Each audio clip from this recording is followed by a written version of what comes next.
দেখো আলু, পেঁয়াজ বাটা আর পানিলাউ শাক, আর এই যে 3 জন খাবো তো তার জন্য 3 পিস মাছ। আর এখানে দেখো আলুতে সব মশলা নিয়ে নিয়েছি। আর এই যে কড়াইতে দিয়ে দিচ্ছি 5 ফোড়ন। তারপর দেখো এই যে মশলা সবগুলো একসঙ্গেই দিয়ে দেবো কড়াইতে।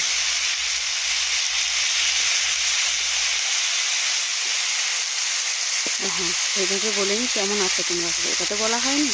তো চলো, কেমন আছো তোমরা সবাই, আশা করি তোমরা সব খুব ভালো আছো। আর এই রেসিপিটা আমার কেমন লাগছে অবশ্যই জানিও। এটা সাদামাটা বাড়িতে রান্না পাতলা ঝোল, তার জন্য দেখো আমি যেহেতু শেয়ার করেছি তার জন্য ভাবলাম এটাও শেয়ার করি। আর এখানে আমি নিয়েই রান্না করছি।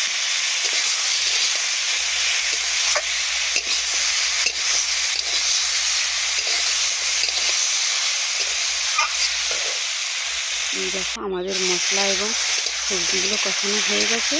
আর অনেকে ভাববে হয়তো তরকারিটা এরকম সাদা সাদা হয়ে গেছে কেন। তো এখানে যেহেতু আমি কোনো গুঁড়ো মশলা ব্যবহার করিনি, বিশেষ করে কোনো গুঁড়ো লঙ্কা ব্যবহার করিনি, তো তার জন্য আমি কিন্তু শিলনোড়ায় শুকনো লঙ্কা বেটে রান্না করি। তার জন্য কালারটা একটু হালকাই আসে। তো চলো।